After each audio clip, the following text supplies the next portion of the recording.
Welcome to TradeTheNBI.com. This is Jonas Reports for the 14th. Well, we'll start with the 50K chart because this is what we were talking about the other day. The potential of at least about 100 points on a failure because we saw this massive NBI weight spike. It was just a question of we were still above magenta going into it. It was just a matter of when you broke below that 25. And sure enough, right as it broke below the 25, shorted it from that particular stance, just covered it a little bit ago. But you could see NBI white lead throughout all of this, and the magenta staying under yellow and pretty much below 25. Even when it popped above and you had your little brief counter attempts, you still had pretty strong NBI white leading all the way through it. Same thing over here, unable to continue below the 23%, not even a factor. And this was because we were starting to see that we were getting the divergence with shakeout not producing the same momentum. And this was particularly relevant on the daily that we were talking about, that we were still sub-zero, and that's not sustainable. And so filled not only the main one, which was right here on the 9th, but then the early one right before it was this, and that's the one that just filled. And so that was pretty clean within that. When we look at it from a early 5-minute chart, there was very little hope. You had a brief moment at the beginning of the open, and then it was just selling from there. And then European session, they realized things aren't that much better for them as well, and so it's a slight continuation. This is a matter of how people recover from that kind of selling. And usually, this is where they end up taking from their crypto, and you can see ETH. Uh, Definitely have the problem. We saw that Bitcoin was trading a bit weaker to it, and sure enough, it filled a positive extreme going all the way back to April. This one right here, and that leads to the lows right there. So we're right, well, almost touching it. So pretty close.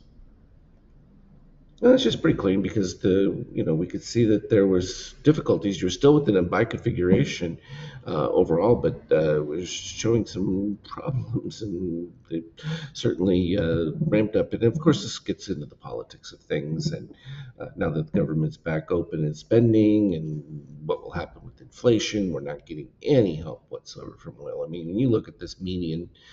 Uh, you haven't changed since all the way back before June. There's been no help, and it's all the sanctions they keep adding onto Russia, and then they don't have any more. What more are you going to add? Nothing. What they really needed was something that was below these low 50 range, and that's when we actually saw inflation get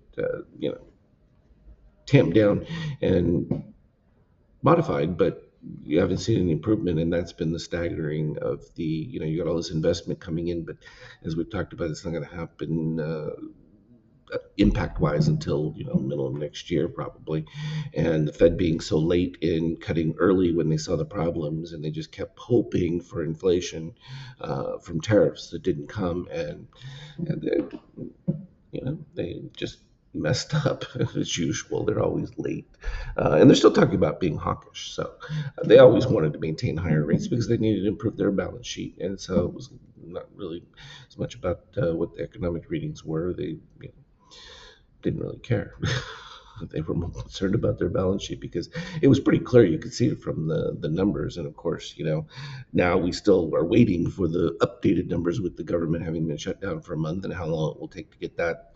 Probably won't be until December or sometime before you start to get those readings. And but people have been keeping track in between, so I don't think it's all that big a shocker. But see, from the intraday, this was the ugly part of that shakeout that was a concern, and we had the dip below the red line, which usually goes going to fill back the lows, which is to return back to the 50%. So you had your 50%, new 100%, and then back down to that 50, fairly clean, but no improvement from that shakeout, and much weaker from the NQC with that DOC orange dip here. Was fairly weak. You had no reset of steel coming down below. Didn't work out at all, and you can see where we look at it in comparison to the S&P. S&P was much stronger from that standpoint, but was the same problem.